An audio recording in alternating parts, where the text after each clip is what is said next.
pessoal, tudo bem? Hoje estamos aqui com o presidente da Associação Brasileira de Zootecnistas, professor Leandro Cartilha, e vai falar um pouco para a gente sobre a Associação Brasileira do Zootecnista. E também estou com o meu grande parceiro aqui, Dr. Edson Mota. Ok, Franklin, obrigado pelo convite aí, um prazer estar com você também. Leandro, que recém assumiu, né, o cargo de presidente da ABZ, eu acho que é um desafio grande para você, mas certamente competência não lhe falta e será uma administração exitosa, eu não tenho dúvidas disso. Mas eu queria que você falasse para a gente um pouco dessa história. Como é que você... a ABZ ela já foi criada já há alguns anos, né? Tivemos já alguns presidentes, inclusive com reeleição. Qual foi assim, o que te chamou a atenção para levar você a aceitar esse desafio de ser presidente da ABZ? Muito bom. Eu acho que, na verdade, às vezes a gente não escolhe, a gente é escolhido.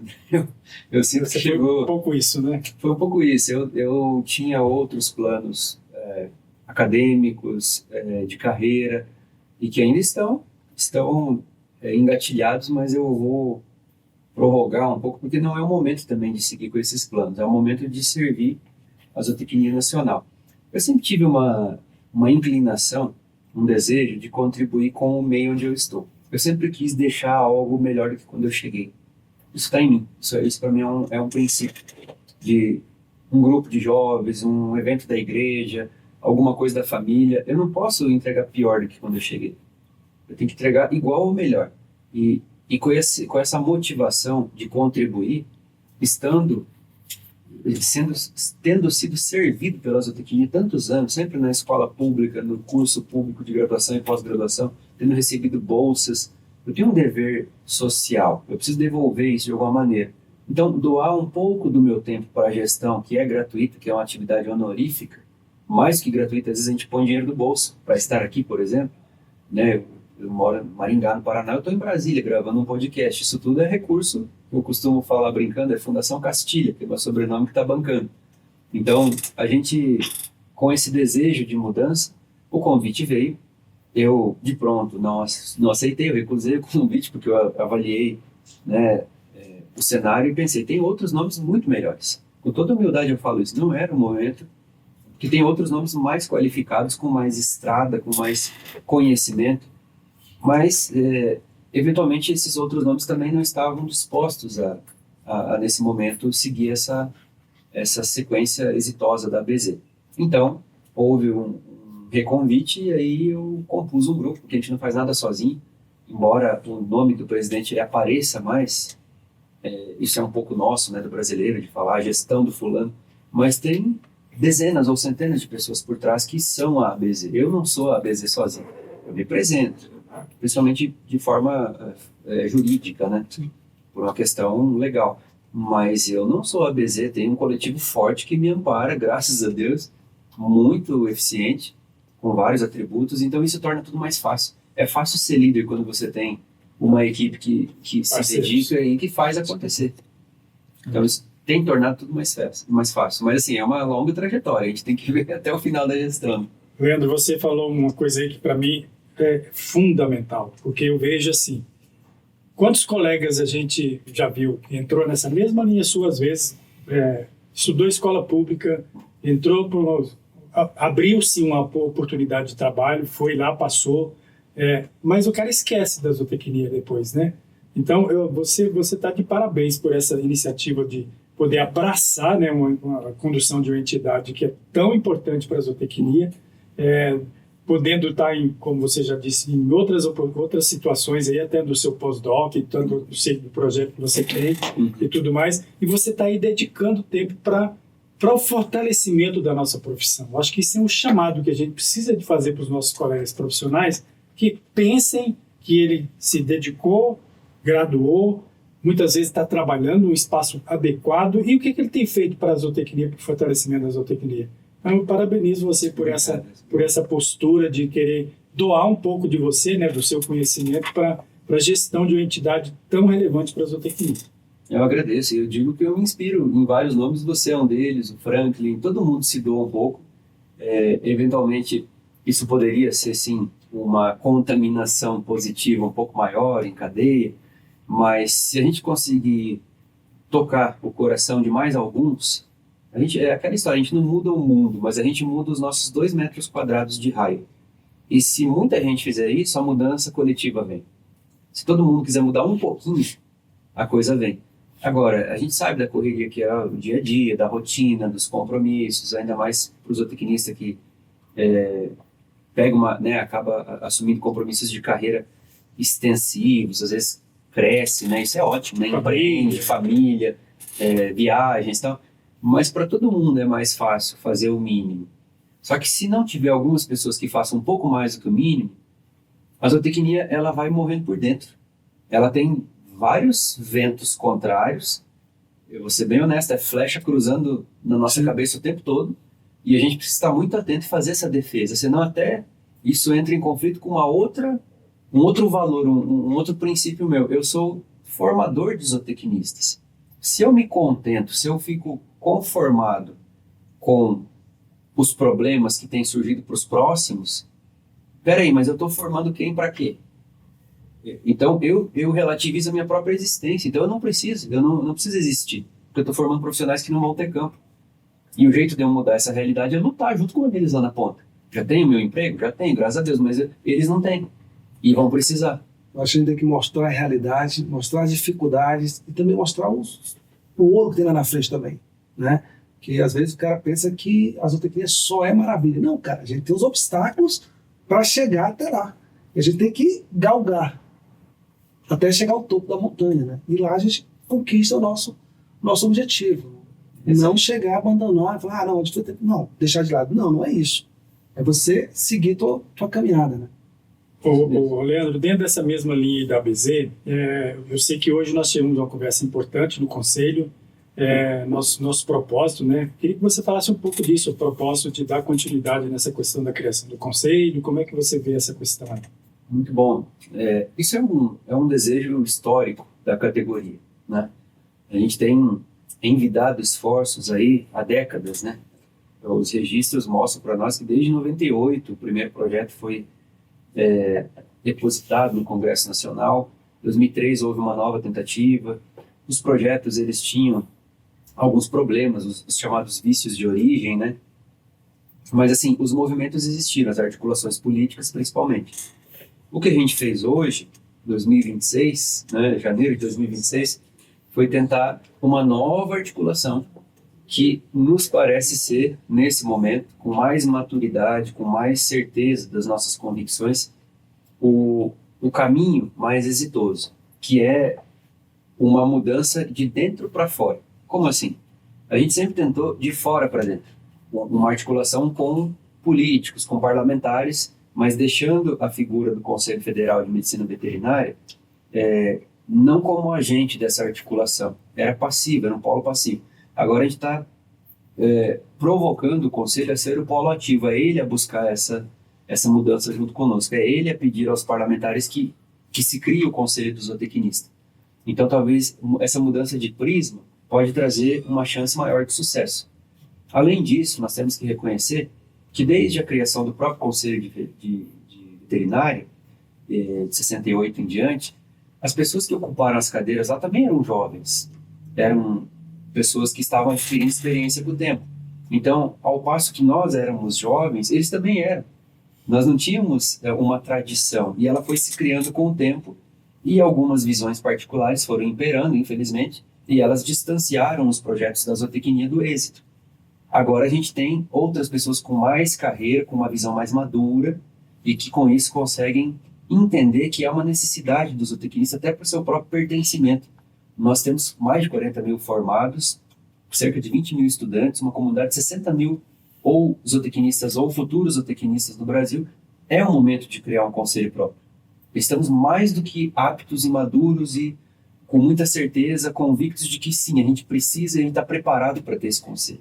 Então foi nesse nível a nossa conversa hoje com a presidência e com a diretoria executiva do Conselho Federal. Nessa mesma linha, Leandro, eu queria que você fizesse aí um posicionamento, um chamamento, né, aos colegas para duas coisas. Primeiro, fortaleça a BZ, mediante a sua filiação à BZ, que é uma entidade que representa o profissional zootecnista hoje em todos os fóruns, né? Então, acho que é importante você falar desse chamamento aí dos profissionais E depois também, assim que o projeto tiver iniciativa, né, que esperamos que seja anunciado em breve esse encaminhamento, né, pelo menos a coisa está andando assim, e que nós tenhamos a parceria também dos colegas, né, que têm articulações políticas aí, para podermos trabalhar fortemente esse encaminhamento para que tenhamos essa viabilização o quanto antes. Exato. Ézio, eu tenho para mim que ninguém perde quando um zootecnista ganha. Eu não vejo óbice, eu não vejo desvantagem, eu não vejo contra, eu só vejo pró para, vamos dizer assim, o principal cliente, que é a sociedade. A zootecnia é uma ciência e ela serve à sociedade. A zootecnia não é para o zootecnista. O zootecnista é para a zootecnia. Ele serve à zootecnia e ela à sociedade. E quando a gente tem uma entidade que se propõe a defender essa profissão e esse profissional, não faz sentido que esse profissional não esteja nessa entidade. Ela é, no Brasil, legitimamente, constitucionalmente, pelo seu regulamento que segue a Constituição, uma associação de classe. É a maior entidade representativa do zootecnista no país. E a gente tem nela uma âncora firme. É um poste cravado na rocha que tem suportado aí desde 88, até 10 dias antes da própria Constituição já surgiu a ABZ, do ano dessa libertação, dessa primavera, que ela surgiu justamente na primavera, de cores, né? A gente saiu de um período ditatorial para uma democracia ainda jovem, mas que foi se estabelecendo, hoje é soberana, hoje está plena, apesar dos ventos aí também, das marés revoltas, né, dos últimos anos, a gente tem uma democracia que resiste, e a gente tem uma zootecnia pujante que também resiste. Então, nós nascemos juntos com a Constituição, e a gente precisa se pertencer nisso, e a ABZ é a principal entidade representativa desse cenário democrático e de pertencimento de uma entidade que representa. Professor, eu queria que você falasse um pouco da ideia de como surgiu, como foi criada a ABZ, né? Quem foi o idealizador da ABZ, lá atrás, em 88?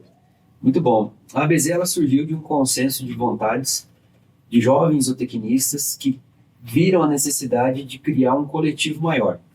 Já havia, embora a Constituição de 88 ela foi promulgada em 5 de outubro, estavam já havendo há cerca de um ano assembleias constituintes pelo país, em grandes capitais. Então a gente já sabia o texto. Muito pouca coisa foi mudada desse texto que estava como um minuto correndo no Brasil. E um dos pontos muito importantes desse texto é a liberdade de associação. Desde que não sejam associações paramilitares, a gente pode ter associação em todo tipo de classe. A gente tem legitimidade de criar coletivos que se chamam associações. Isso é constitucional. E esse coletivo, é claro que tem toda uma formalização, uma burocracia, um ato, um estatuto, um regimento, um registro cartorial, enfim. Feita essa burocracia, ela passa a existir. A ABZ foi criada cerca de 10 dias antes da promulgação da Constituição, em 24 de setembro de 88. Vamos dizer assim, os idealizadores, os mentores por trás dessa ação, que são vários, mas se destacam aí o nosso saudoso Matheus Paranhos, né, que já era um grande entusiasta da atuação política dos zootecnistas, e numa tarde de primavera, na cidade de São Paulo, capital, no curso de Medicina Veterinária e Zootecnia da USP, eles conseguiram reunir um coletivo e tiraram de lá a primeira ata de criação da ABZ. Cerca de um mês depois que foi ter a primeira reunião oficial, a primeira assembleia, já com regimento, enfim. Então, em 24 de setembro de 88, 2 dias depois da primavera começar, 10 dias antes da Constituição ser promulgada, nasce a ABZ. Nesse cenário de mudanças positivas, né? E o primeiro presidente foi o Miller, né? Depois a gente teve... Depois de algumas discussões, né? Quem que seria? Exato, até porque o próprio Paranhos, ele não quis ser o presidente, ele era o maior entusiasta, mas ele ficou como tesoureiro da primeira composição. Sim. A gente tem toda essa história no site da própria ABZ lá em histórico. Bem interessante dar uma lida, depois a gente pode compartilhar o link, né? Então a gente está indo aí para 38 anos, esse ano de 2026, né? De uma entidade que nós consideramos madura o suficiente, jovem ainda, mas madura o suficiente, e proponente de grandes transformações positivas na zootecnia nacional. Hoje já temos 7 presidentes, né, egressos aí, né, estou sendo o 8º presidente, e todos contribuíram demais, né? Cada um deixou a sua marca, e com muita esperança, com muita humildade, mas sobretudo com perspectiva e ação, a gente vai lutar de forma intransigente pelos interesses da zootecnia, sendo sempre o mote a criação do Conselho Federal e os regionais. A gente até fala brincando que o dia que isso acontecer, a gente não sabe o que vai virar da ABZ, porque daí vai ter o Conselho e não vai ter mais pelo que lutar. Não, vai continuar. Na verdade, a ABZ vai continuar sendo até, vamos dizer assim, vai andar junto com o Conselho, trocando Vamos criar figurinhas. academia e assim vai, né? Então, entidades que vão ser parceiras na condução do processo. Exato. Parceiros e quem sabe até, de alguma maneira, uma sinalizar melhorias para outra, né? Apontar a necessidade de novos paradigmas. Então, é uma parceria construtiva, é um irmão mais velho, né? Que vai estar ali aconselhando o recém-parido, né? Que vai ser esse conselho. Legal. E eu queria que você contasse também o seguinte: tem muita gente que não conhece ainda a ABZ, né? Tem muitos profissionais de zootecnia que não conhecem a ABZ. Eu queria que você falasse qual é o propósito da ABZ hoje na defesa do profissional ou da profissão zootecnia. Como nós não temos um sindicato nacional, nós não temos o sistema da tríade sindical com as confederações, com as federações, os sindicatos na base, é uma pena, né? A gente tem pouco sindical, o Paraná é um deles que tem a carta sindical, mas outros estados não tem, São Paulo já teve, Rio Grande do Sul, mas a gente não tem isso bem definido em nível nacional. Então, de certa forma, a ABZ faz as vezes de um sindicato. Ela não é um sindicato, é uma associação de classe sem fins lucrativos, ela tem toda uma natureza jurídica, mas ela faz as vezes, porque ela luta pelos direitos dos trabalhadores da categoria. Né? Tem um escritório de direito que tem assim presta serviços à categoria, né, dentro das diferentes demandas, tem uma atuação de base, tem diretorias estaduais, é como se fosse a federação dos sindicatos. Enfim, ela atende aos interesses da categoria. Qual que é a grande diferença da ABZ em relação, por exemplo, à SBZ, que é a Sociedade Brasileira de Zootecnia, que é mais antiga até do que a ABZ, que é mais antiga até do que a própria zootecnia, é um patrimônio da zootecnia nacional, né, criada pelo nosso saudoso Otávio Domingues, né, patrono da zootecnia nacional. De onde saiu a discussão do curso de zootecnia. Exato. A SBZ que propôs a criação dos cursos de zootecnia, do primeiro e dos demais, né? Depois virou uma coisa orgânica, né? Um foi criando o outro. Mas a ABZ, ela foca mais no profissional, em tudo que tangencia, que orbita a atuação desse profissional. A SBZ, ela tem uma preocupação com o profissional também, mas a primeira preocupação é com a ciência zootecnia. Tanto é que tem a revista de zootecnia, que é da SBZ. Então, elas obviamente se complementam, não são entidades concorrentes, são complementares. Mas em determinados níveis a fronteira é essa. Uma olha para a ciência, a outra olha para a pessoa, para o profissional. É isso, agradecer muito a sua participação conosco aqui hoje, Leandro. E vamos esperar que o Zootec de Viçosa seja o êxito total, né? E aqueles que puderem, será um prazer estar com eles lá nessa participação no Zootec, 35º Zootec. 35º. A gente agradece também e faz mais uma vez esse convite. Tem muita coisa boa para vir. Aí nos próximos meses ainda a gente vai ter novidades sobre a Olimpíada Brasileira de Zootecnia, as premiações institucionais, bastante novidade para o próprio Zootec. Inclusive a Zootrend vai estar levando materiais aí de símbolos, né? A gente tem que consumir esses símbolos. Representatividade da zootecnia. Exato, e a gente se veste de zootecnia, tô até com o boné aqui, ó, literalmente a zootecnia na cabeça, né? Eu tenho boné, tenho agenda, tenho caneta, tenho camisa, camiseta, e a gente veste isso porque a gente tem orgulho de carregar. É para nós uma farda, né? É uma farda e com todo orgulho a gente tem esse distintivo no peito aqui, como eu sempre carrego. É o que eu sempre falo, passou a porta ali, vai respirar a zootecnia aqui dentro. Tá aqui, ó. Tudo aqui é zootecnia, o cenário todo é zootecnia. Eu me sinto em casa. Então, passou a porta ali, é zootecnia. E o nome aqui já fala, o zootecnista cast, acabou. É só zootecnia e acabou. Entendeu? Muito bom. Professor Leandro, eu preciso agradecer mais uma vez a sua participação aqui no podcast O Zootecnista e deixar as portas aqui do nosso podcast aberto também, quando precisar. Estamos sempre aqui às ordens, tá bom? Foi um prazer ter o senhor aqui conosco aqui hoje, falando um pouco da zootecnia brasileira.